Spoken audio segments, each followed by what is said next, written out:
Hi there. This is part 2. I'm back. Sorry about that, but goes to show you if you're looking for perfection, the only perfection is being your unique self, and that is things happen, people. So sorry, I kind of we lost each other for a second, but I think everybody needed a tinkle break. So I was talking about people being in lack of abundance, and that we definitely have woken up right now. And what I want to talk about, things that you can do to sustain yourself during this crazy time of all over the world. You're getting hit with information. Not only are you getting hit with information from the media out there, every type of media, but also you're feeling this tenseness inside of you. You can't help it. You guys, on a scientific level, you know you're made out of energy. And on a spiritual level, you know you're made out of energy. So no matter who tries to to debate you on it, you are made of energy and you are firing. You are so firing right now, but at the same time, there's this calmness. There's this calmness out there in the cosmic world of just like watching us. Don't you feel like you're kind of being watched right now? Like, what are you? And I'm not talking about Martians or any beings out there. I mean, whether you believe or not is irrelevant to me, because my belief systems are mine and yours are yours. And I'm not here to point fingers on or judge anybody. And nobody should be doing that, no matter what your political stance is, your religion, your spiritual, your cosmic, your astro, all that should not matter to you, so long as you can express your own self with grace and with mutual respect to people around you, or find a group that you share the same feelings, or you want to share the same knowledge. So, but it feels like we're being watched right now. It's divine powers, it's angels, it's like whatever you want it to be, but it feels like it.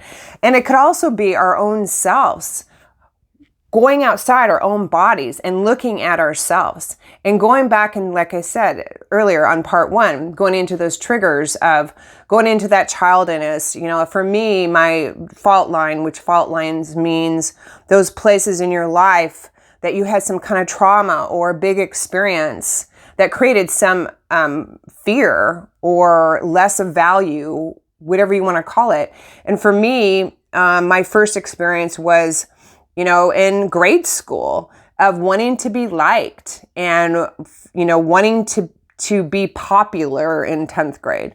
Part of me wanted to be and part of me didn't really want to be, but I love the energy that was coming out of the groups. And I did get involved in that for a while. And I'm like, heck no, that is not for me. I just want to be me. And so whoever wants to be my friend, I'm cool with it. But at the same time, right now, we are finding ourselves really confused and distracted. So right now, more than ever, make a space in your home or your office or wherever you are, in your studio, outside. It's okay, in your tent, whatever it is, your yurt. Make a space, just a tiny little space. And it can be a shelf. I actually have a box. I'm not going to show you right now, but I took a box from Amazon and I taped it all up. I put 3 or 4 more boxes inside of it, stuffed it with paper, and then I cut out some cool pictures and made a collage all over it. And it's actually what my camera's sitting on right now, so I can't show it to you. But that, and then that's how I first started out. And then I just had a few candles, I had some crystals, and I actually positioned the candles kind of crazy. And then one night when I was just kind of sitting there, kind of like trying to clear my mind, these wings appeared on the walls. So what I'm saying is right now, more than ever, don't get so distracted with everything and so sucked into fear that you don't realize that this is an opportunity for you to work on your own inner fears. Because these outer fears, you can't do anything about it. You can only sustain yourself. You can't control it. So, but inside you, you can control that. What you believe to be true about you, it's in here.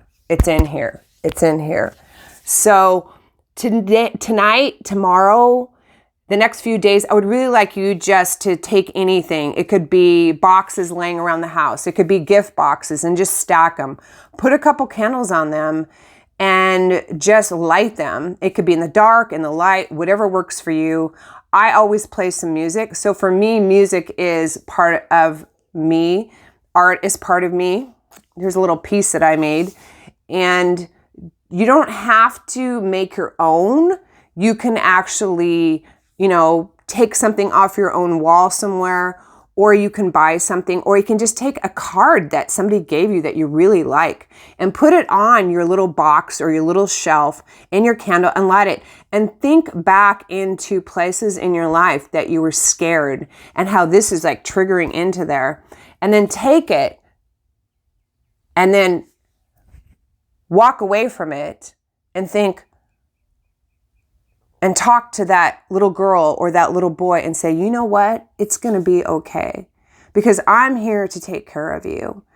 And I can tell you that now you are strong and you have made some choices that have gotten you to this point that you are a survivor.